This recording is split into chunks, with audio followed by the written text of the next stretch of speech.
Welcome back to Coffee with Kia. This is episode 6. Y'all, we didn't quit yet. We're still going.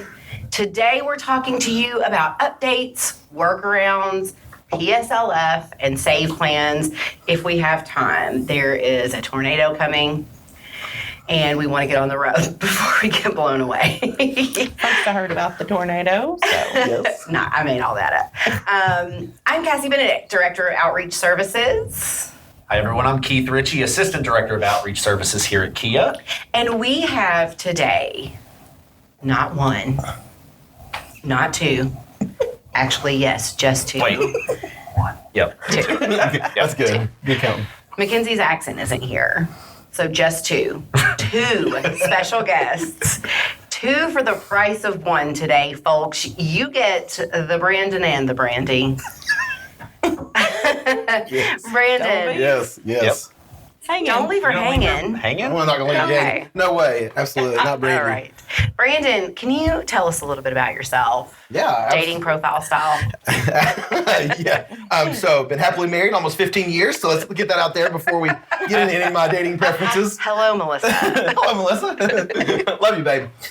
So, I am the Eastern Kentucky Outreach Counselor. Been here for, now I'm actually in my 7th year. I absolutely love working for Kia, and I honestly think Eastern Kentucky is the best region in the entire state. Had the opportunity to even leave that region. But you know what? I said no. Cassie came up to me. This is true story. Cassie came up to me and said, Brandon, you live like 5 minutes from 20 schools. I said, yep, but I'll take that 2.5-hour drive to Pike County any day of the week. So, And I know a whole bunch of school counselors who are thankful for that Yep. choice. I hear it all the time. All the time. but absolutely love working for Kia and excited to be here. Kind of getting the Between the Ferns vibe here, so I'm pretty excited. Got a rose and a thorn a little bit. So, but Which is wit. you guys decide. Roses. Roses. But yes, thank you for having me so much, Cassie and Keith. You're welcome. So, what's it like being bald? No, I'm joking. I was trying to go with that fur between Man, two hit ferns that, vibe. hit that. Well, In dog years, he's only worked here for 1 year. yes, this is what you look like after you've done season of FAFSA in January. So, no, it's nice. The more wisdom is what I'm being told. There you go. Well, it gets your brain closer to like the ozone. Yeah. It does. That's what I keep telling myself. Brandon's never coming back. All right. And Brandi, one of my, I don't like to say oldest, one of my most longtime friends. Yeah, so I am Cassie's replacement in her territory. When right. Cassie decided to move up to assistant director and then director, she found little old me out in northwestern Kentucky who was just dying to come work for Kia. And she didn't know what her life was missing. Man, I totally did not. But it has been awesome. I have just really loved working with this whole team, and we're all just a big mess, if you can't tell. Mm-hmm. Somehow we managed to keep it together and get things done, but, we like to have a lot of fun, and we don't want any of the things that we do at Kia to seem like scary or taboo or whatever. We want this to be an organization that everybody feels comfortable coming and talking and asking questions. And this is how we operate all the time. 100%. We joke with each other. We pick on each other. We write honorary Valentines to each other today. Specifically today. So, yeah, I'm happy to be at Kia in Northwest Kentucky. Brandi, tell me your favorite Valentine that you wrote today. So today, let me give you guys some background. It is February 32nd and 21st. I'm getting breaking news. It is February 21st when we record this. And 22nd. It's yesterday. Yesterday. Day old news. And we have just come out of a grueling 26-hour staff meeting, and one of our kind of fun events, we like to have fun with this group. So we all made Valentine's boxes, kindergarten style, and then we wrote Valentines and passed out Valentines because they were on discount at Walmart.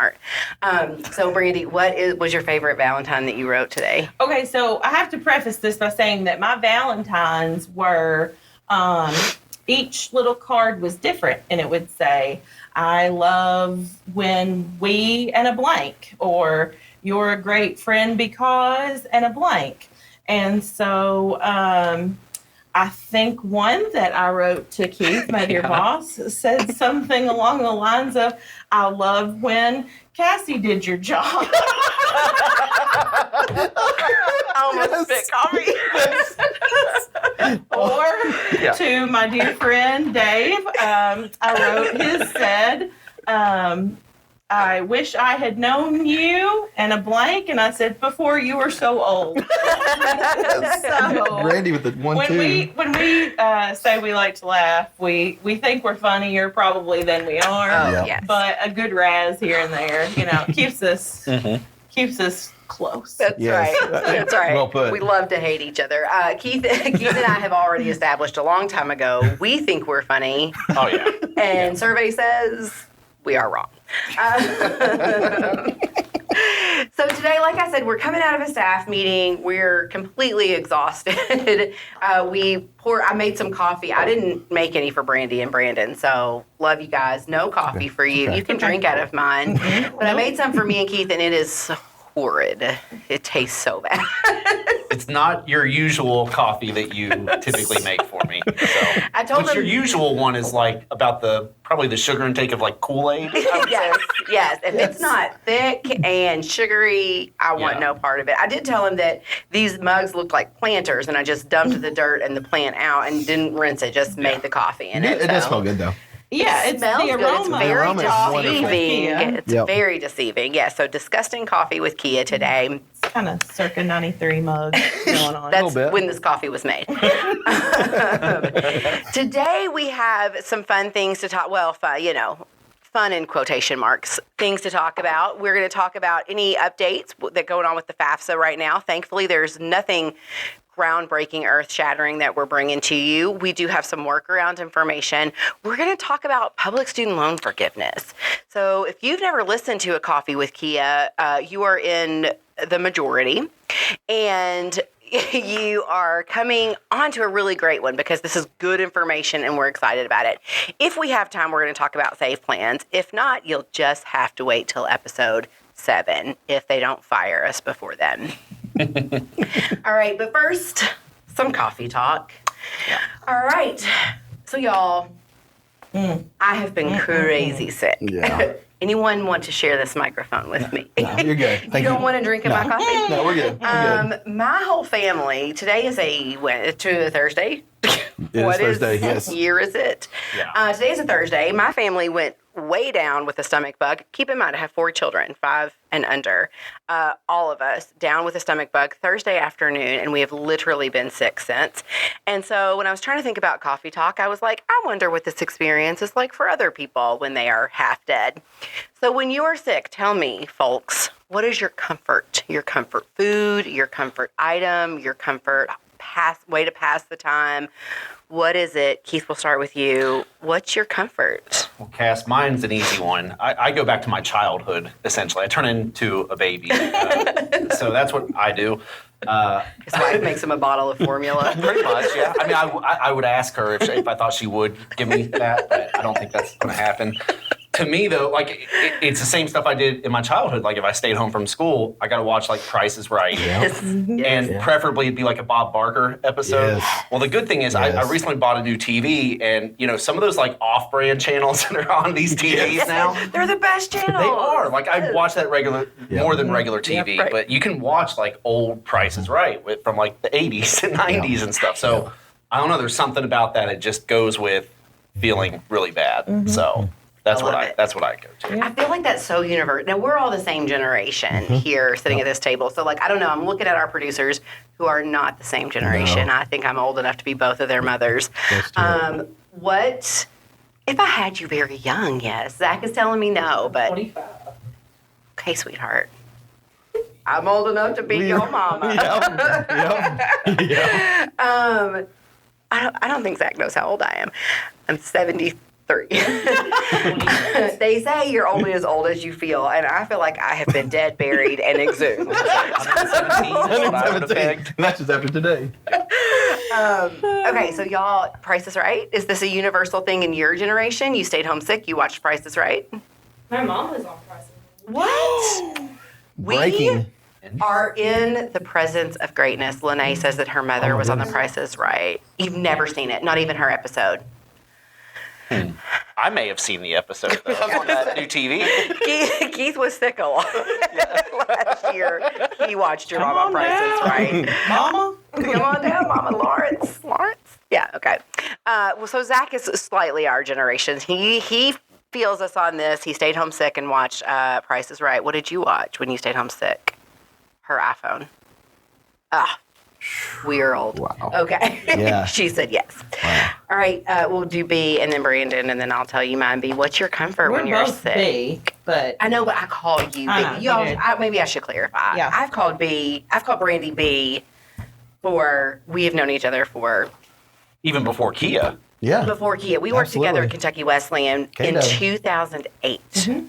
So that tells you, okay, y'all, we had professional jobs into that. We didn't act like professionals, no. but we were professionals Yeah. in 2008. So we go back a long way. I've called her this for many, many moons. I know. And now today I signed on my Valentine's B, hoping that if they were real offensive, maybe someone would think it was from Brandon. Well, that's kind of funny because I signed mine BB. BB. Yes, BB. Okay. All right, what's your comfort when you're sick, B? Okay, so this is recent because it's been all around. We're half dead here today. So, something new that I'm on to is I have moved saltines aside for oyster crackers. Okay, here's the thing. You're never going to look more pathetic than you do when you have a stomach bug. True. You're pale, your eyes are hollow, you're probably greasy headed, cowlicks sticking up, clothes with stains. And what makes that worse? What makes that worse? She's just describing me. There's a picture Is to have a bunch of cracker crumbs all over your clothes. And you know what solves that? One bite oyster crackers. Yeah. That is Fair legit. point. When you are sick, you can't just put a whole saltine in your mouth. no. You So just dry. gotta do these little tiny pathetic bites. The- Oyster crackers. Yeah. If the hot they do, sauce. show us that again. Yeah. I My love kids it. love Skyline oyster crackers. Oh, Skylines are the best. They The are way we so do good. it, take a little bit of hot sauce, Yes. and just put like one. But not when you have dot a on it. stomach bug. Oh, I That's do. fiery. Well, Keith, That's we do gonna things ouch. differently in Cincinnati. Absolutely. He lives on the They're other built side of different. the They're track. Iron Different kind of stomachs, stomach. based They're on built our different. diet. Yes. That's right. Yes. Brandon, Absolutely. BB, Yes. what is your comfort? Well, I'll kind of go back in the day. I'm kind of with Keith a little bit here. So if I was sick and didn't feel very well, the couch was going to be my place. Oh, yeah. Like it Sick wasn't my bed. bed; it was the couch. Yeah. And back before all ESPN had every single talk show host, they would play the same Sports Center Oh, at yeah. 11 o'clock. It'd be at 6 o'clock, 7 o'clock, 8 o'clock. Got plenty of Stuart Scott growing up, and I would just lay there and just watch every one. And I can remember my dad even saying, "Brandon, you've already seen that. I've already seen it 3 or 4 times, Dad." But I still wanted to see the clip of my main man, Barry Larkin, Oh, yeah. getting a double. The Reds winning, especially 1990. I was probably sick multiple times in October for that one. In 1990, Sick. I was sick a little bit, you know. Reds made me sick again in October of next year. That'd be Yep. all right. Yep. Yep. But I would do that, and then once I started feeling a little bit better, because I always hit the Gatorade, but it was the Gatorade in the glass bottles. Oh, that's the Lemon ice. Lemon ice Gatorade. That is. Oh, I remember that. That- I'm having like a flood of memories. I remember the glass bottles yes, now. and that It's like the alcohol is in the house. yes, and the lemon ice, which rest in peace. 7-Eleven brought it back a couple years ago, and but it was the best. And then once, like, as I got feeling a that little bit say better, I scooch had to find over? some good food. There it is. Yes. Yes. Yep. Our producers are like showing us old pictures of it. Yes. We were trying to figure out what it was. Oh, no, it hit different. Oh, it did. It hit different. Same as an LA bottle, glass only. Glass only. Yeah. But that's basically what I did. Just laid on the couch. Especially stomach bug though. Not eating much. But once I started to get healthy again, I had to have some good mom's cooking. That's all. that gets that's you all, there. Yeah. Yeah. That got me over the hump. Yes. I just made a note to watch out in October of 24, Brandon's leave request. Yeah. So, no. Sorry about the FAFSA. Trust me, he's earned the time off. So first I have to tell you my kid, because it's so cute. My Bastion, one of my 5-year-olds, his comfort is to watch the old 1950s Batman. Every time he's sick, he's like, can you Love it. put on That's a good Batman? one. We always know that he's getting sick if he has to see that. We're like, oh, here it comes. That's the one where it's like Zoom. Yes. Yes, with Robin and So Adam West. Adam West. Yeah. Just gold. And he loves every minute of it when he's sick. My comfort item is instant mashed potatoes. No matter what I'm sick with, there's nothing that can't be cured by instant mashed potatoes, specifically from KFC. But if no one will go get me KFC, then I can make it like from the box, and it's okay. We didn't grow up on instant mash, so we grew up on like real mashed potatoes. Right. Like my mom peeled the potatoes and the whole nine. And so to me, instant mashed potatoes was like a delicacy. Like you never got that. That was something special. And so that's what makes me feel better. And like coincidentally, when my mom came over to take care of us, because that's how sick we were, she brought like a whole bunch of packets of instant mashed potatoes. And like it's probably why I'm sitting here today, y'all. KFC go. mashed Idahoan. potatoes. Idahoan for the win. Yeah. Yes. Seriously, KFC mashed potatoes. Yeah. Right? Yeah. Goodness. Solid. Very solid. It will cure what ails you. Yes. All right. Now you want to talk about some things people care about? No. Let's just Mashed keep potatoes on. and oyster That's crackers. right, oyster crackers. Really enjoy it. But listen, I got to tell you, I got to back up the oyster cracker thing because I did that Oyster this cracker. time around. We That's had so good. both. We had oyster crackers and saltines, and I tried both, and 100% oyster crackers. Are you saying oyster Yes. or oyster? Oyster. It's oyster. Oyster. My I aunt. say oyster because Okay. it looks like moisture. Oh, my aunt in South I Carolina. say oyster because it's oyster. That's how it's spelled. Right. Phonetically, Yeah. it is correct to say. Well, I asked Oyster. because my aunt in South Carolina says oyster, and she thinks that it's a Kentucky thing to say oyster, and I'm convinced it's a South Carolina That's so thing. weird to say that you guys are oyster. saying it phonetically. I have no Okay. idea. Yeah. Because I'm crazy about stuff like that. Y'all know this. So the fact that I'm saying it wrong that's it for today.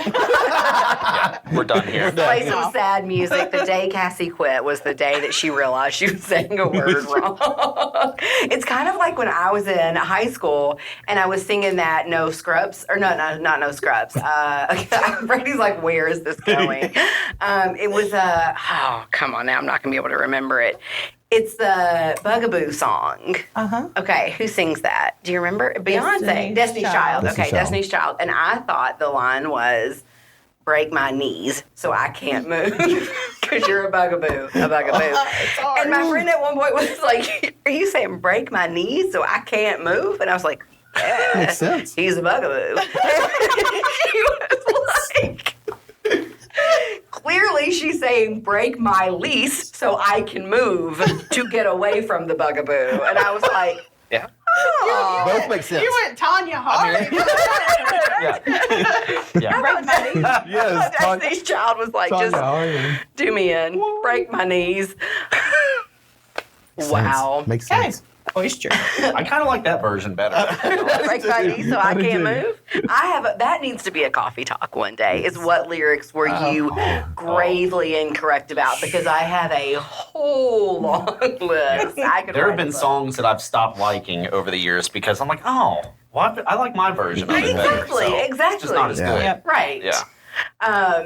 All right. And now let's actually talk about real things.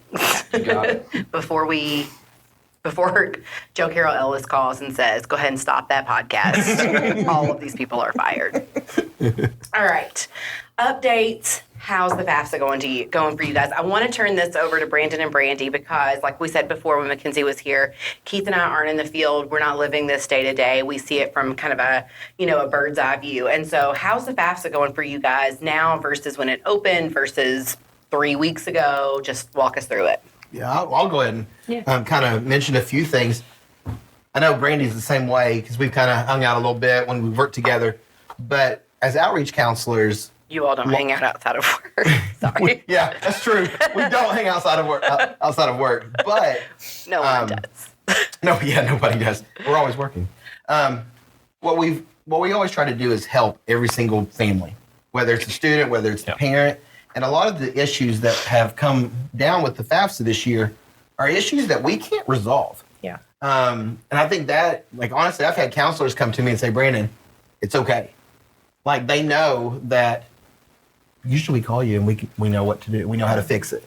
And a lot of these things are uncontrollable by us, like FSA ID issues or trying to sign the FAFSA, things like that. Or a simple process like a data exchange not working. And so a lot of things like that have been kind of uncontrollable that usually Brandi and I can say, you know what, here's what you need to do. Click this button, click that button, and we've got it resolved. One of the biggest issues we're seeing lately is a student will sign and then it'll go ahead and submit it without the parent even signing and submitting. Mm-hmm. And from the very beginning, when they released this Better FAFSA, Better Future, they said student could sign and then the last person to do it will sign and submit. And that's simply not happening. And they're getting an email saying you submitted it without a signature. But we know we didn't submit it because all we did was sign it. And so I think that's been one of the biggest things. And then now that we're having to wait till March to even make these corrections, those are some of the biggest issues for our families. They're already overwhelmed as it is with trying to figure out where to go to school, what kind of financial aid are they going to get, and now we're 2 months away from graduation and they haven't even seen their FAFSA yet. Yeah. Yep. I want to tag on to that signature thing. Signatures have been one of the biggest things that I've had calls, texts, emails about from parents, from counselors, from financial aid professionals. There are times that the signatures work awesome, and we say it over and over. When this new FAFSA works, it's awesome. Yep. I mean, it is great. There are some things that we have seen at times, and one of the simplest things is if you see something out there and you're just not sure and it just doesn't look right, save, walk away, go back into it. The next day, you might see something different. I've seen where for both the parent and the student, they're getting a button that says, instead of just sign for the first person, it says sign and submit. Yep. So we say, well, let's log out of this account, log into the other one. They're seeing the same thing. So if that happens, just give it a day or two because it may resolve itself. Yeah. Some of these issues, if you just log out, log back in later, it may resolve itself. So,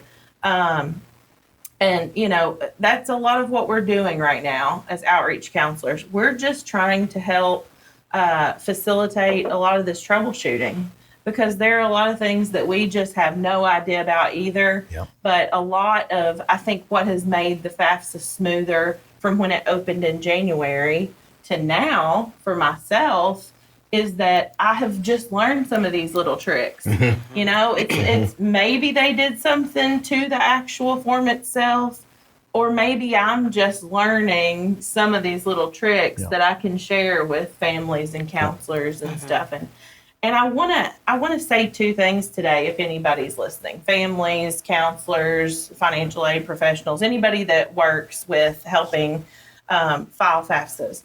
Two of the biggest things that have given people a lot of worry is thinking that they can't sign because the signature at the end, when it has you review the steps, it looks like the signature is a drop-down box. It's not. Nope. You can't. It says signature, and it looks like everything else has been completed, but signature looks like it hasn't. Yep.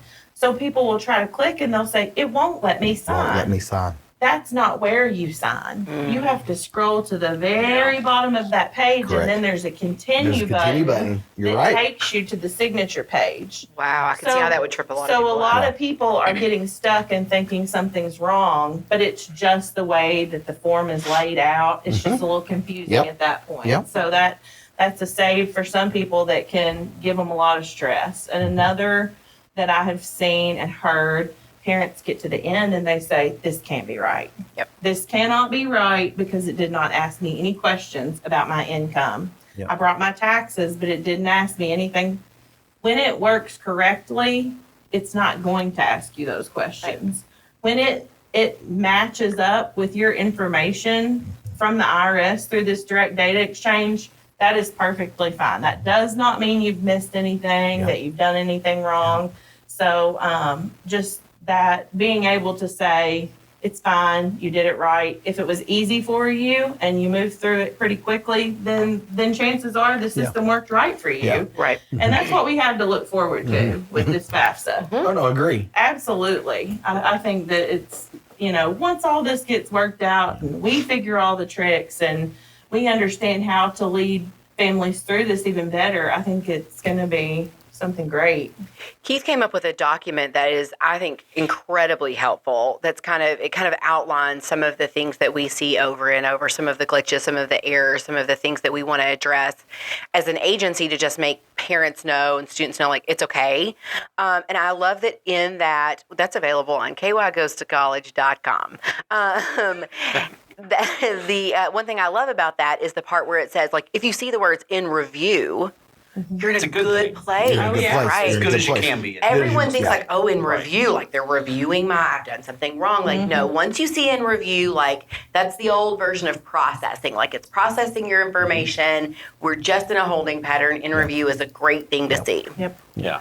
I honestly think too, and this is something it's kind of outside the FAFSA, is our attitude towards it. We see parents, counselors, anybody that works with following FAFSAs overwhelmed. And if we can come in with that positive attitude, hey, we got this. It's delayed for everybody. I know one of the common questions that we're getting is, well, my scholarship application needs to have the FAFSA submitted. Well, I've submitted the FAFSA, but I don't have my FAFSA submission summary. I'll look at them and say, submit the scholarship. Everybody's in the same boat. Yeah. That's one of the things that's like, we can't control that. Yeah. Right. But if you just use that excuse that, well, I don't have a FAFSA submission summary and decide, you know what, I'm not going to submit the scholarship today, that's on the student. But go ahead and do it. Everybody's in the same boat. It'll get Yeah. fixed. Yeah. Yes, it's delayed, but we will get your FAFSA submitted to the appropriate school and scholarship committee. The Right. good thing is, Brandon, along those lines, there really is a safety in numbers. So I know, I talked to a lot of families over the last week or so who have been just really, just anxious about what they're seeing, that they're not being able to get to the finish line for whatever reason, for a myriad of problems that they're facing. But at the end of the day, as long as we get something submitted, whether it be through the paper FAFSA or we do what we have to get to the finish line through the online form, even if it's not 100% how it should be, or maybe there's a workaround. If you're able to get to the finish line, we can always clean these things up later. So don't be worried about accuracy, in my opinion, at this stage in the game, because if you can just get to that in review part, we can always go back and fix right. whatever we need to fix. Good point. And the fact of the matter is, no one has gotten past that in review part. Right. And I think that's Right. really important Yeah. to remember. Nobody who has submitted this, if they made a mistake or if they weren't 100% sure, should I submit this or not now? Go ahead and submit it because you have nothing to lose. Right. If you're able to submit it online, virtually, do it, and let's just wait for these things to come back from being processed. And we can go in a million times if we have to and make our adjustments and add schools if we need to or make any corrections. Yeah. And we're still, we've had these discussions internally, like we're still at a place where we don't know how the department is planning to roll out the ICER. So that's that back end of the FAFSA that the colleges get. Kia gets it for state aid purposes. We don't know how those are going to roll out. We know they're on hold until mid-March at least.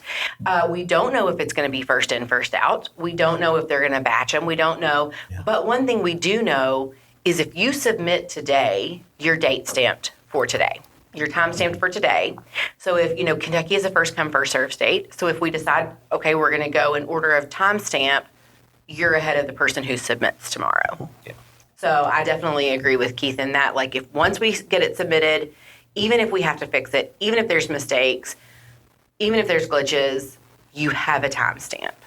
And what I would recommend too, if you're in that situation, when you hear that timeline of it's going to be at least mid-March before we could even fathom an idea of being able to get back into this thing to make our updates and corrections, what I would do if I was a student or a parent right now completing this, I'd go ahead and just jot down a to-do list. Here are the things that I need to maybe check back in when that time frame does come back and I have access to my FAFSA again. And that way, because in a normal year, it's like a 3 to 5 day turnaround. And now we're talking about several weeks. And if you did this back in January, you're talking about a couple months down the road in some cases before you're going to be able to make those adjustments. So that'd be my advice. Go ahead and jot it down, put a note in your phone, and that way, when that day comes, you're kind of a little bit more prepared for what to expect and what you need to accomplish.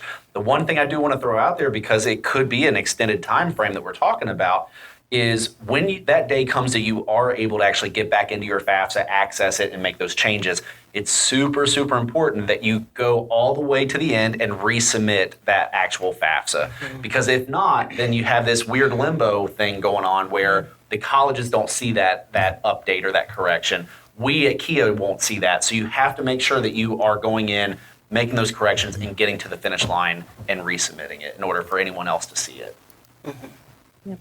Good advice, folks. Very good advice. So we got some additional guidance from FSA just this week regarding mixed status families, and that's a term that I had never heard before this FAFSA cycle, mixed status families.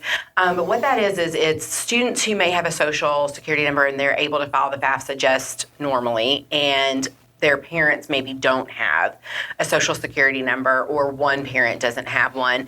We were led to believe that the system would be out for parents who didn't have social security numbers. Beginning when the FAFSA opened December 30th, the system would be available. They could set up FSA IDs. They could file a FAFSA just like a parent who had a social security number. It is late February. Yeah. Still, that system does not exist, is not working. I have heard some success stories here and there, but we did get some guidance today or yesterday, I believe, about some workarounds. Somebody in the room talked to me about that. Well, I'll tell you this, that to me, the best news of all is, we're well aware of this issue, that if a parent doesn't have a social security number, this identity verification process that was supposed to be up and running, as you mentioned, Cassie, has not been. The problem that I've had more than anything throughout this entire process is that it's been an unresolved but open-ended issue. Yes. Until this week. This was the first time, at least I had, and I know you and I have sat on a lot of webinars and meetings and stuff about this. To me, at least, this is the first time I've actually seen a general time frame for a resolution. And I think that's extremely positive news. So anyway, the Federal Student Aid has announced that they are expecting this issue with parents without a social not being able to set up an FSA ID to be resolved by mid-March. So by mid-March, they are expecting this to be behind us, which is, I think, really welcome news to at least have some resemblance of a time frame. Right. The one thing that the guidance came out, and it's an update, but it's kind of a non-update because this would have been I say workaround. I use that term very loosely Yeah, because I don't know if it's ever really ideal. But they did mention that if you are a family in this situation and you are experiencing like a looming deadline, you've got something for a certain program or a scholarship or something, and you really just need to get this thing submitted as quickly as possible, Federal Student Aid did announce that their recommendation would be to go ahead and submit a paper FAFSA to at least have something that you can show that's the case. My advice, if you go that route, just know that I think a smart way to handle that is as soon as you throw that in the mailbox, go ahead and reach out to that program or that scholarship organization, whatever has that deadline, to let them know that you've had to go down that road. Yep. The good thing about us in Kentucky with Kia, we don't have that problem per se. There are some states that have deadlines that are very strict. We're a first come, first served state, so we're not in any danger at this point of like running out of our state aid program, money and stuff at this point in the game. But they did announce that was kind of their recommendation. If you have a looming deadline, go ahead and do that. If you don't, they're saying go ahead and just wait until this thing gets resolved. again, it's now expected, at least we have a time frame, an estimated time frame of mid-March. In a mixed status family where one parent has a social security number and the other does not, what their recommendation was. Sorry. Was that my limit? All right. We have a cane and we've got a frog like, hello, my baby. Hello, my darling. But anyway. I don't even know what that reference is. I don't I know exactly. Yeah, I remember it. Okay. Yes. Yep. Another go-to when I'm Deep sick. recesses of my Yes. brain. That frog Animaniacs. lips. Yeah. Sorry, I don't know what That's that alarm. Cassie's way of telling me to wrap it up. Wrap it up. Wrap it up. Wrap it up. No, anyway, in terms of the situation of a mixed status family, one parent has a social, the other does not. The feds have mentioned that what they would recommend is go with the parent with the social, leave the parent who does not have a social off of that FAFSA for the time being, get something submitted. Again, it kind of goes back to our idea. Get something submitted. Even if it's not perfect, get it submitted. Let's get you in line and let's pick up the pieces later when we have a more user-friendly, workable FAFSA to play with. The FAFSA we were promised. Yes. Yeah. Yeah, no, certainly. And I was going to wait to get into this debate, and I don't think it's going to be a debate. I think we're all going to be on the same page. But until after the commercial break. But let's go ahead and get into it since Keith brought it up. So a mixed status family comes to you today. They don't have a pressing deadline, but they're very anxious. They want to get this in. They know we're a first come, first served state. And if you're listening, maybe you just stumbled upon this podcast, in which case I'm sorry. But you are listening to it and you're like, what do they mean first come, first serve? That means that Kentucky has a limited amount of state funding to give to families who qualify for need-based state grant. And so we do first come, first serve. You're the first in the door. You get in line for the money. You're going to get the money first. If Brandi gets in line today and we run out of money this afternoon and I submit my application tomorrow, but the money ran out with Brandi, it doesn't matter if I need it because we don't have any more. For a lot of years, we haven't been in a place where we feared running out of money. We've been in a really good place. But years ago, when the FAFSA was opening in January back then, that was the norm, we would sometimes run out within 6 weeks. Absolutely. It would be really a sprint to get to that finish line, to get in line for that money. So that's what we mean by first come, first serve.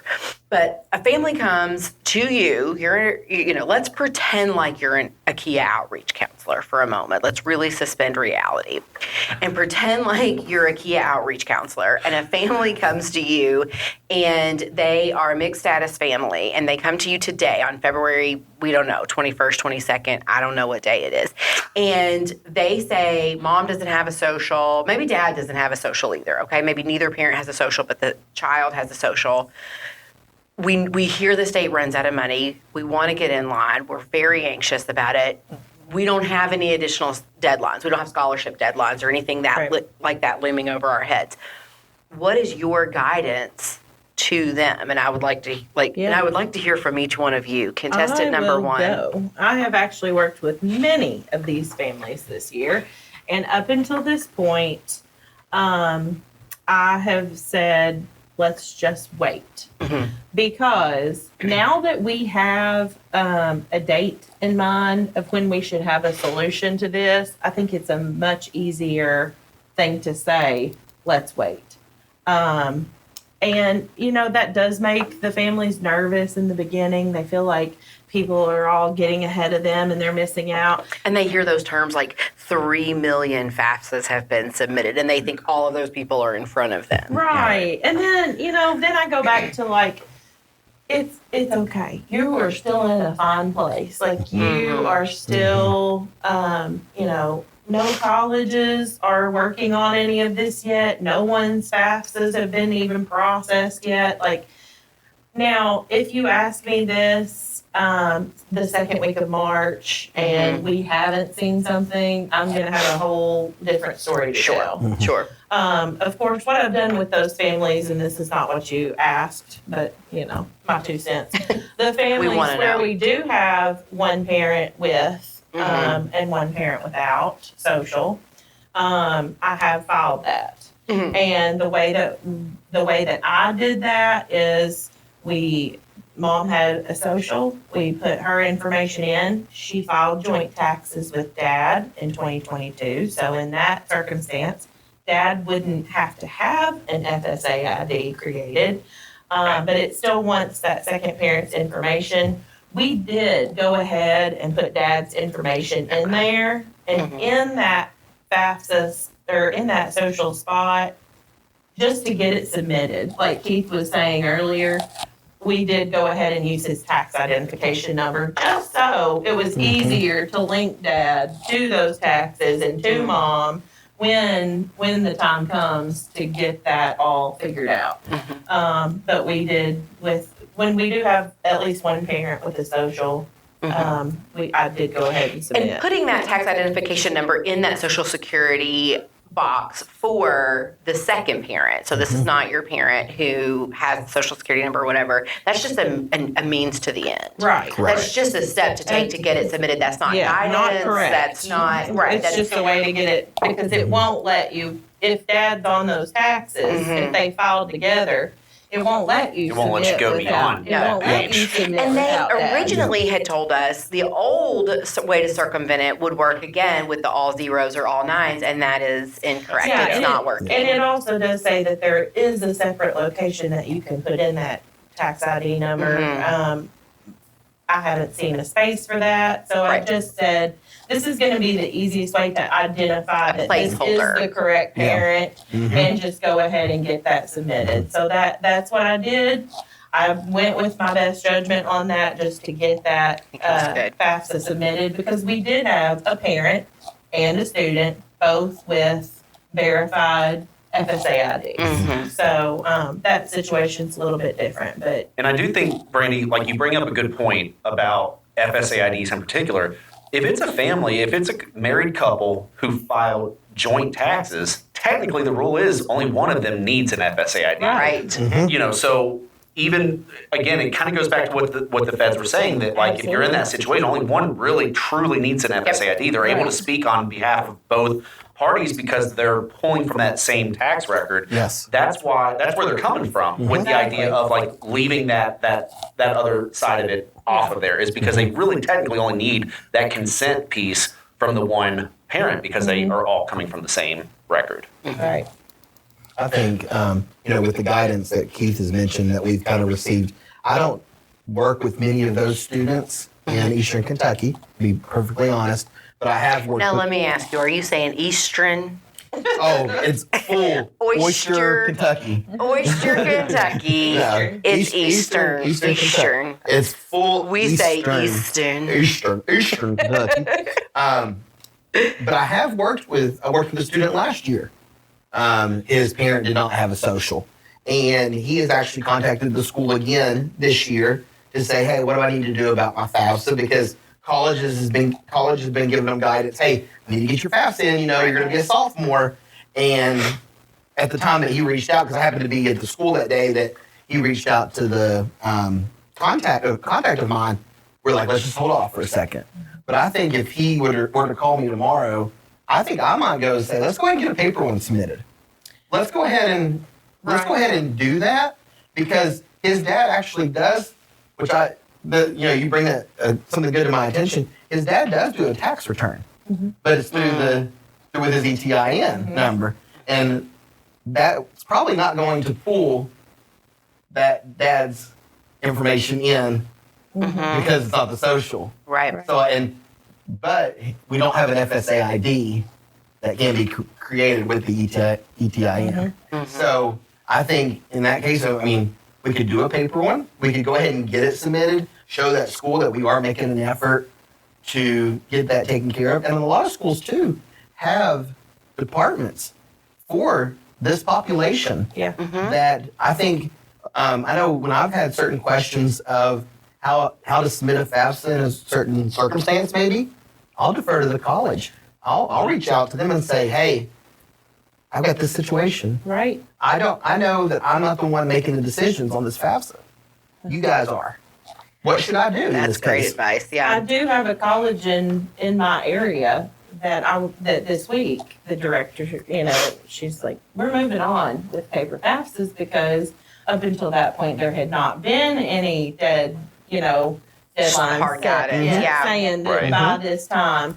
And so, colleges have, their own way of doing things. We look to them for, what they're doing in site. They look to us for, as a representative of the entire state, what everybody's doing. But a lot of this stuff, there's just not a right or wrong at I this think point. that's- That's a good point, Brandi. Right. That's Yeah, there's not a perfect solution to any of this, but I will say Right. what comes to my mind about this stuff, just hearing both of you share your experience, you can never go wrong with having an abundance of communication Absolutely. with your Yeah. college. At the end of the day, the federal guidance is what it is, right? But again, even what came out this week, it's not really groundbreaking information Yeah. that really helps us like right now in the moment. Yeah. It's at least it kind of puts some of our concerns at ease a little bit, that at least it looks like there's a light at the end of the tunnel. But really, as long as we are staying in contact with our colleges, our scholarship organizations, your Kia outreach counselor, stay connected in that loop, because these are going to be the folks who hear it 1st, and they're going to be able to really, at the end of the day, fix anything with you that Right. you could encounter with this. Right. If the FAFSA gets submitted tomorrow, it's going to be processed next month. At the federal level, it'll come here to Kentucky with Kia. We start working through our state aid, but at the end of the day, it's the college that packages everything. Yeah. Right. So Right. that's the finish line. Yes. So if we know Yeah. that this is the college we're going to, or this is the handful of schools that we're considering for next school year to enroll in, that's who I want to be talking to throughout this process. If Yeah. I'm running into an issue or I'm just worried about next steps, keep them in the loop about what your plan is. If you've gotten creative on your FAFSA, give them a heads up about it. Right. Because it Yeah. could speed things up, because I Right. feel for the financial aid office. Oh, 100%. No matter how this rolls out in mid-March, it's going to be Yes. messy. It's gonna be Yes. messy. Yes. I feel like we want to like pour, if this wasn't our executive director's office, I feel like we want to like pour a little coffee out for our Right. friends in financial Right. aid offices. 100%. Like, So You- if you can help streamline some of this stuff as they Yeah. get your ICER, meaning your FAFSA records and your FAFSA data in mid-March, and you know that there was something a little wonky about how you got that thing submitted, give them a heads up. Yep. It's going to Yeah. make things go a little bit more smooth Yeah. for you. Right, and just along with that, I just ask if you're a school counselor, if you're a parent, a student, whatever, we just ask that you guys go into this coming school year and financial aid year, giving these financial aid offices some grace. Amen. Because Amen. they are working so hard for these students, trying to do everything to benefit the students. And they have been given more work than ever before with the way that the new FAFSA is set up. And so, understand that it's not those offices' fault if something That's right. is delayed or behind. Just make sure that you kind of let them know how much they're appreciated and Bake give them them grace, cookies. because I'm telling you, they're going to be swimming deep Yes. in all this. yeah, I feel like we beat this drum a lot that like the burden falls on the financial aid Yes, it does. office. And like that's hard. Like they're already overworked, underthanked offices. Yeah. And then DOE basically said we're going to simplify everything for everyone except for the financial aid correct. offices. The administrative And it burden. all Absolutely. fell on them. So I do think it's worth weighing into this pseudo debate because we all are kind of in agreement. But I spoke with our director of student aid yesterday just to kind of see she actually does the awarding on the state level. So she's the one that's rolling out that you're eligible. We ran out before your application came in, whatever. And her, which I think, not for nothing, I think this is an important thing to get out there. She said, I don't recommend waiting on the Department of Ed for anything at this point. She said if they are saying mid-March, they also said, before. There was a February 1st at one point. There was Yes. February 1st, Right. exactly. True. Like January It's true. 31st was Right. thrown around. Mid-February was thrown around. Now we're up to mid-March. Yep. And so I do think, that's a good point is that, we're waiting on these promises that aren't being fulfilled.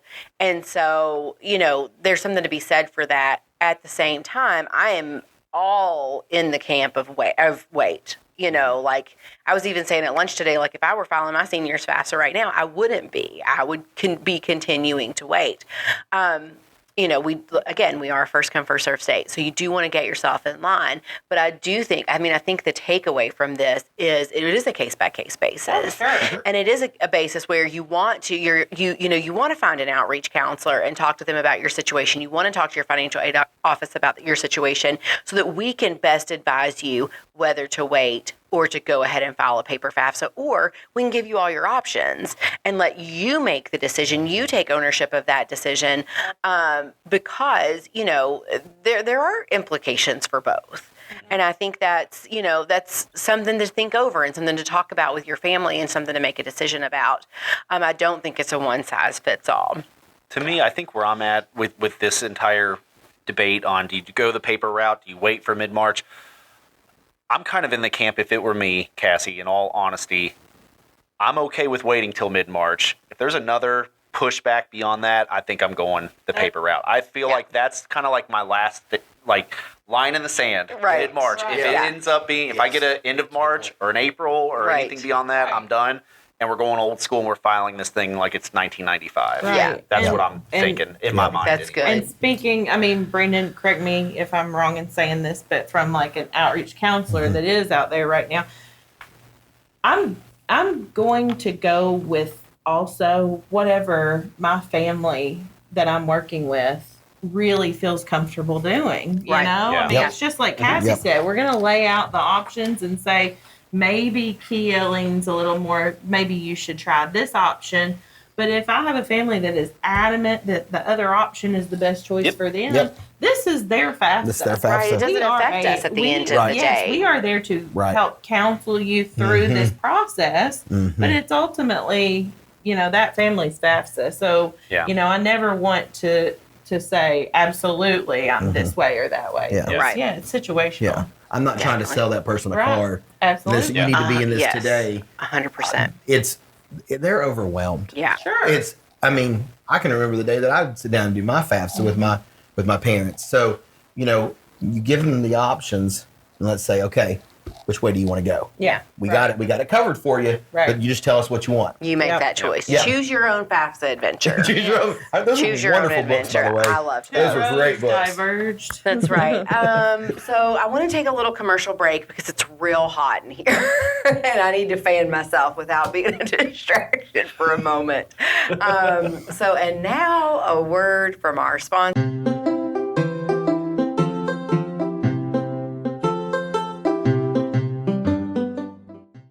Do you need help paying for college?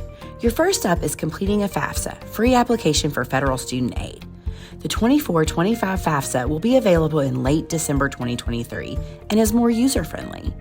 More students will be eligible for aid than ever before. Kia counselors and others are ready to help you. You're not in this alone. For more information, use the QR code or text money to 800-928-8926. Or you can visit gearupky.org/.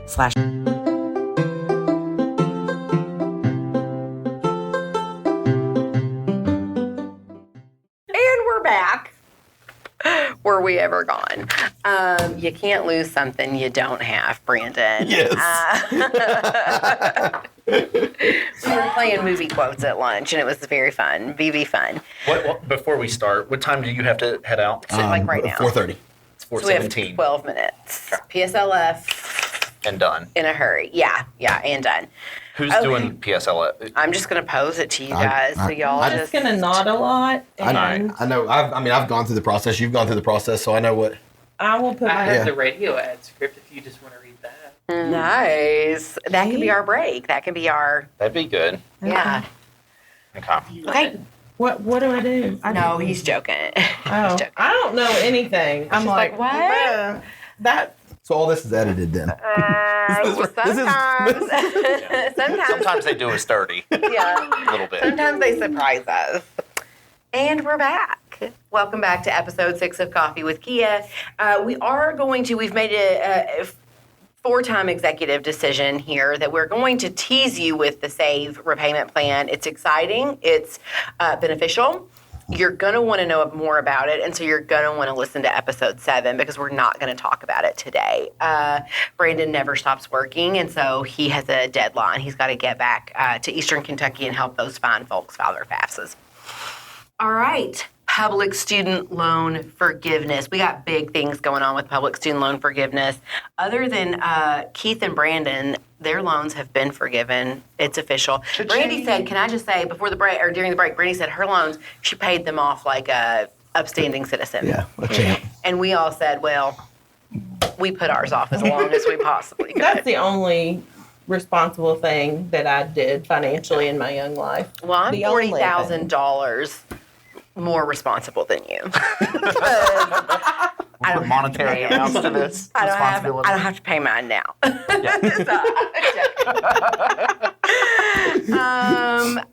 think that mine have been forgiven now if I'm seeing zeros. But anyways, we want to It's know usually a good about sign, it. right? It's usually a good Yeah. sign. I Yes. like a zero. So Unless it's your bank account. and that is also That's always zeros. zero. When you have children, it's never anything more.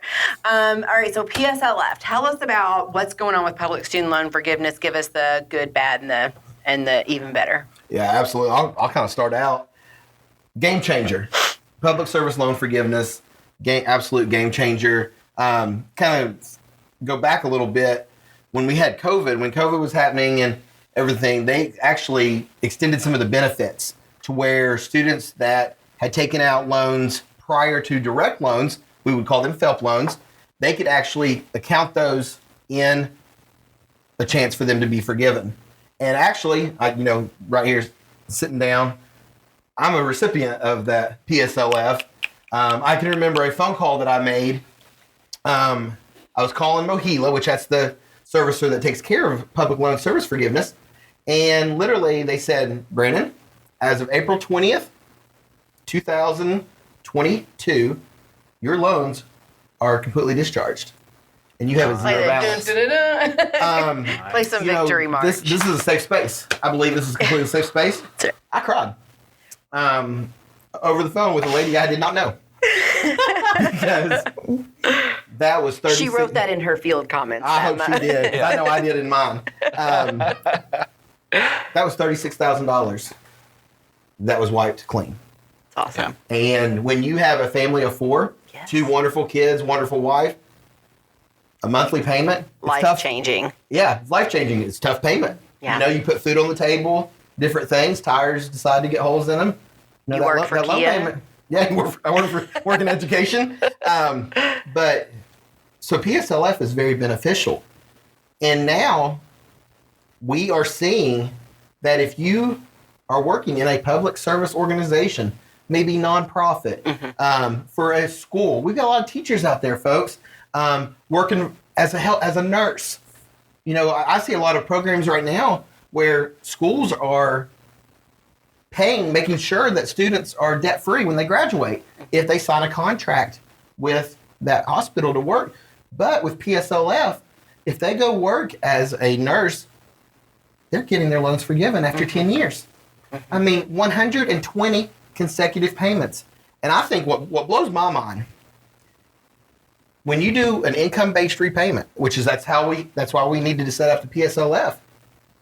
If your income gets to have a zero payment each month, that counts towards it. That's the beauty. I think that's the huge is the thing. definition of on-time consecutive payments is pretty broad. If you guys, if y'all think everything that happened during COVID was an on-time consecutive payment, even though everyone's loans repayment was paused. Yeah, and just to broaden this out to student loans in general, going back to that communication piece with colleges, you need to get to know your loan servicer. If you owe money on a student loan and you're in repayment, so meaning like you're done with school and now it's time to pay it back, and if you fall on difficult times financially, don't just let it go, because there are so many protections in place now that you can sign up for quickly, easily, that will allow you to reduce that payment each month, as you mentioned, all the way down to zero. You'd be shocked at how many people who go through an income-driven repayment plan and end up having very little dollar amount due each month or zero. Even people who say like, no, I make too much. Yeah.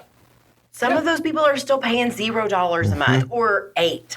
Right. I think one of our staff said today, I pay $8 a month. Right. Yeah. So it's something that a lot of people can take advantage of, even if you don't work in public service like government, nonprofit.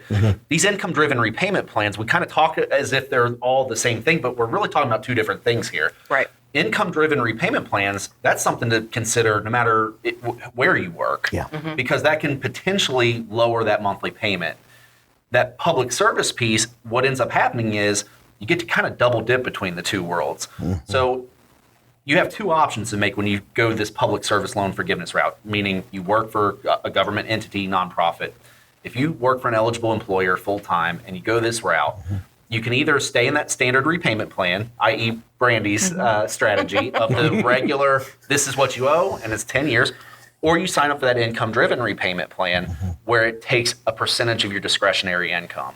So at the end of the day, when you're sitting there and you're trying to think, okay, well, if I'm going to pay this off in 10 years, regardless, why is the PSLF such a big thing?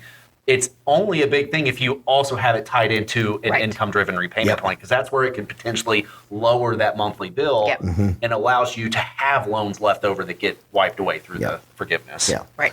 And I want to just give like a quick PSA that's kind of like, the umbrella topic conversation before we get to this point. We see people out in the field all the time who say, oh, I don't pay on my loans. Like they call me, they send me letters, I'm scared, I can't pay it, I don't have the money. So I just avoid the phone calls. First of all, student loan collectors, for the most part, especially if it's a direct loan, they're not like other creditors. They're not like credit card companies who are going to threaten jail time and the police are going to knock on your door and all that craziness. They want to work with you. They want to get to a place where you can make a reasonable effort toward your student loans. And so they will lay out all your options. They will talk to you very low, and I think sometimes if you're in default, they have to say crazy things like, well, today we need to collect on $36,276. Can you pay that? Like they legally have to say those scary things. Don't be scared of your student loan servicer. Like if you need to call and get into repayment, like he said, there's so many options now. You can get an affordable payment. You can get on a plan that works for you and you won't be in default. And you could potentially even get it forgiven if you work for a nonprofit or government agency. So call those student loan servicers. I think too, Cassie, is, a lot of people don't understand what loans are in general. Right. I think a lot of times, they take them out because it pays for their college. Then they're receiving a loan statement and to repay 6 months after they graduate or leave school. And they don't understand the concept. And then those that do want to pay their loans back, like shout out to Brandi for paying them responsibly. But we know if you borrow a loan and you lower that, you refinance, we'll use that kind of word, you're extending the life of that loan. That's more interest that you're going to pay over time. Right. So that's scary. That's why I paid mine back. Absolutely. When I did, because I did, they sent me the letter in the mail that said, oh, you could be eligible to reduce your payment based on your income. And at the time, my whole thought is, I'll be paying on this forever. Right. If they look at my income, back when I was, working on, single, living alone, living on my one income and everything, I thought, I'll be paying nothing. I'll pay this back until the day I die. And so I didn't make any changes to it. And so some of what comes off as responsibility was fear. Right, right. And for sure. Huge point. Yeah. I can only speak on my experience though, but like when, literally no joke, guys, this is truth raw. Like this is the truth. I was literally talking to one of our loan people from Keeslick at the state fair last summer. I was so nervous about taking my loans and consolidating them to direct loans because I was afraid that I'm just going to have to start paying these all over again. Yes. Right. And I was in the same boat. I was like, I don't know how many times I asked 1,000 people probably. That might even be conservative low number. estimate. Yes. Are you sure that these loans are going to go back and cover some of my payments that I've been making since 2007? So when I turned in my paperwork and I literally had my old employer, who was a college, certify my employment dates. I had Kia. Shout out to Kia for getting my dates in quick. We see you, Nick Kimbrough. We see you, Nick. Yeah. Absolutely, brother. Owe you one, buddy. We owe you one. He doesn't listen to this podcast. Maybe a little shout out. Maybe we'll tag him. That's right. There you go. Yeah. And By the way, every week, hi, Cassie's mom. Hi, Mom. Mama Karen. I'm gonna shout out to my parents. This is my first Please podcast. do. Yeah, Mike, Karen. Send this to your This parents. is all for One you. mom at a time. Wait, your mom's name is Karen too? My mom's name's Karen. Yes. And your mom's name is Kim. Kim. Yeah. Kim. My dad's name's Mike. I love my dad's name is Pete. I like it. Now we've established that. So, Okay. yeah. So Cassie, let's say, for instance, You're like nothing established what no one cares about. Does Pete All right, so say oyster? let's say- Pete says oyster and chimley. Yeah. And bathing suit. We could be here all day, folks. So Cassie, let's say I'm a student loan borrower, right? I'm done with school, and let's say you're not well versed in direct loans, FFELP loans, any of this stuff. You just know you have student loans. Right. So I don't know what you all are talking about with direct loans. What's your first thing? What's your first move? What website would you go to figure that part out? Because that's the other piece of the puzzle when it comes to something like public service loan forgiveness. It's not just where you work, it's what kind of loan do you have? Right. True. So where would you go? Where would you direct people? Well, Keith, I moderated this for a reason. No, I'm joking. So when you go to studentaid.gov and you log in to your student account, if you have an FSA ID, it will show you your loans. It will show you what type of loans you have. It will show you who your loan servicer is. And this is a perfect example. We were in our staff meeting today. We're talking about all of this, and we have a staff member who's incredibly intelligent, incredibly knowledgeable in all of this stuff. And she said, I don't know who my loan servicer is. Like, I have no idea. And so we said, okay, go to studentaid.gov, log in. It will tell you your loan, the balance, the type, and your servicer. And it will even link to their website. Yes. And you can click on, what did she say, AidVantage, I think was hers, and you can create your account through them, and then you can start any sort of process you want to through them. Consolidating, that was a huge question that came up today. How do I consolidate? What do I do? Studentaid.gov. You go and it will say, there's a link that says consolidate your loans, and you can apply for a consolidation. And so that's always kind of your first step, is know what you owe. I feel like I need to hashtag that. Yep, Know what hashtag you know what you owe. So that's your first step in terms of student loans and managing your student loans. Know what you have, how much it is, and who owns that loan, who services that loan. And let's say, okay, so we go to studentaid.gov, and let's say we have some loans that say direct loan and some loans that say FFELP loan, which just FYI is just an old loan. It's an old school loan. A few years back, they switched everything to direct loans, myself included. Yep. So Yep. yeah, so, It was funny today in the staff meeting, the divide of who was We saw the FFELP age. We saw the ages. who was like FFELP right and there. who was direct. Because we Who were got like, what loan? once our age, we're like, oh yeah, FFELP loan. It's as if like that's a term that's thrown out every single day. exactly. And anyone younger is like, I have no idea what you're talking about. What's loans F? are loans are loans. But here's, in a nutshell, what you have to know is if you want to pursue something like public service loan forgiveness, the important thing is you need to have a consolidation into a direct loan if you have something other than a direct loan. So if you log on to studentaid.gov, like Cassie's saying, and you see something that says FFELP loan, or even a combination of the two, the first step is you need to make sure everything's a direct loan.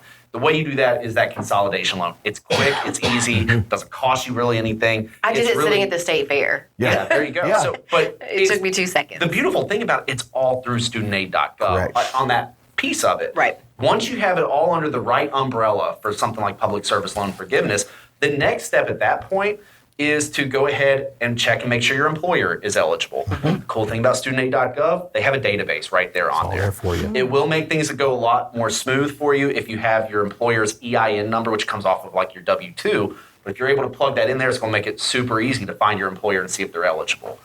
Once you figure that part of it out, then you're ready to actually start submitting for employer certification. And if you've hit your 10-year mark, your 120 monthly payments, you're ready to go ahead and start submitting that application for public service loan forgiveness. And it's all online. It's all Yeah, right it's there. all That, online. So far, that help everything we just tool- said, all studentaid.gov. Yep. We're talking one website. Yeah. So you Yep. would think something like loan forgiveness, you have it built in your mind like, oh man, that's going to be a Yep. call here. I got to go here. I got to provide Right. this. print Right. this out, and that's what a hurdle. I've got to print something. Right. Yeah. Yeah. So our advice at Kia is simple. If you have something other than a direct loan, like a FFELP loan from years ago, step one, consolidate it into a direct loan, and the clock is ticking on that. So they have allowed some exceptions for when you submit that public service loan forgiveness where they're giving you credit for old payments in those FFELP loan programs, but that door's about to shut. So the guidance that we have at Kia is if you have any of those old FFELP loans and you want to pursue PSLF, go ahead and get that consolidation going as soon as possible. Ideally, that's done by April 30th so that there's enough time in place for everything to go through, the dust to settle, because after June 30th of this summer, they're not going to give any more credit, or at least that's what's been That's said. what they're saying, right? Yeah, that door closes, and so so if it were me, my loans. So I have my undergrad loans are FFELP, my graduate school loans are direct. So if it were me and I hadn't already consolidated, and I waited until July 1st and decided, okay, now I'm really ready to sit down. It literally took 2 seconds, and do this. I may not get credit, and I've been paying on those FFELP loans, y'all, since 2005. Like, we've been paying on those for a minute. So, that's a lot of credit that would have gone away if I had waited. Once you get that stuff consolidated, and then you're in the right loan program, you've confirmed that you have employers that qualify for this PSLF, then you're ready to submit the application for that 120 payments. And at that process, you have a fork in the road. You can either print out the PDF and get handwritten signatures from all of your employers. Don't recommend that. Or they have a super helpful thing on studentaid.gov called the PSLF. Was it the help tool? I think is what they call it. Yeah. Super helpful, and I can't remember the name. But And it's a very complicated name. Right. Yeah, I mean, it's got a ring to it, I gotta say. Anyway, you get on there, I think the whole thing for me, Cassie, was 30 minutes tops. Yep. And it was ready to go. And then by that point, it all gets kind of worked out behind the And scenes. it's cool because Keith and I would kind of watch. We did it around the same time. We would kind of watch, and there was like a little progress bar. Yes, there like, is. what's your progress, toward your forgiveness? And so that was neat to kind of watch that. I mean, I think ours was mine was still the same. I mean, 565 or something ridiculous months of consecutive payments now. But something high up there was mine. When I did mine, once all those loans loaded in, it was so neat to see when the actual loan forgiveness was being approved. You could see every loan that I've paid from my first payment that I ever made back in 2000. It was November of 2007 because I graduated in May, and it showed every. I'm so old. I hit the big 4-0 this year. So does B. Joint B day party for the bees. And so I saw that. And then here's something to keep in mind, and I'm glad Keith alluded to it. That tracker, it'll actually maybe show some of the loans that are not covered. It might say date of employment or something like that. Check with your employer, maybe resubmit another paper. Or I literally called Mohila, which is the servicer that does this, and I said, I was at work during this time. And they said, oh, you know what? We'll just recalculate it. When they recalculated it, I went from, and you needed 120 payments.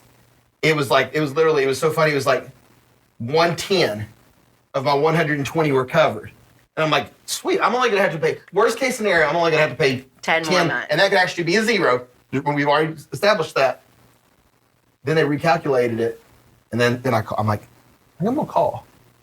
And then that's when I, just had a joyful moment. I mean, trumpets were played. Trumpets and went like confetti blew out of his phone directly into his face. Yeah, see, it's kind of like when I paid off my first car. I took it down to the clerk's office to let him, so that I could, they could mark that I paid off my title and stuff. They didn't have a party at all for me. Oh. I even told the lady, I said, I don't get anything. She said, you get this stamp.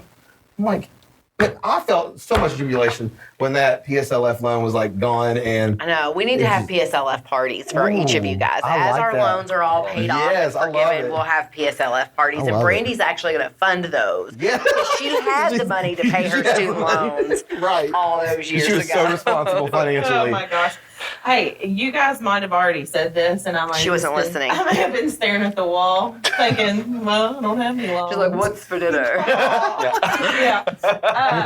I think one of the things that you mentioned earlier, Keith, when we were talking about this, is that you don't have to have a role that is a service role. You just have to work for. And I just, even if you guys said that, just wanted to reiterate My brother works that for a because- library, and his counts. Yeah. Yeah, It and doesn't maybe- matter what you do, it's where you work. Yes. So Yeah. whatever that role Yes. could be, Yeah. as long as the employer is eligible, that's right. your It's golden game ticket. changer. Yep. Yep. Did y'all already say that and I missed it? No. We said it at the We- staff meeting. said I it think at it's the all staff blended meeting. together. Yeah, no, Right. yeah. You, I've been fresh. sitting here the whole time saying, like, it doesn't matter where you work, Yeah. what you do. It matters where you work. I've been just been rolling as a whispering. subtitle I knew it on was the- like on the screen. osmosis I getting was the voice of God into telling me. her, Voice of God. into her brain. What awesome information to share with, the 75 people who are going to watch this. You could get your loans forgiven. Like today, in 6 months, Yep. it could happen for you. Yep. And that, I think it's no secret. It's life-changing for those of us at the table. Yeah. But The responsible one. Don't live in fear like me. don't live in fear. Get on Don't pay your loans. studentaid.gov. No, that's definitely not the message. Don't pay your loans. No. Don't be dumb. Don't pay your loans. No. Sign up for PSLF, work for a nonprofit, work for a state agency, come work in outreach. We have a lot of fun. Next time around, we're going to tell you all about the SAVE program. So we got fun things coming. If you consider loan repayment fun, we got a lot of fun in store for you for episode 7. Thank you to our special guests Yeah. for joining us. You're welcome. Thank Thanks you for having us. Thank you for sacrificing your promptness at your FAFSA night for Yes. us. Appreciate it. Because we have gone well past when we needed to stop. And until next time, until episode 7, drink up, enjoy that ice cold, unsweet coffee from your potted plant mug. Cheers. Cheers.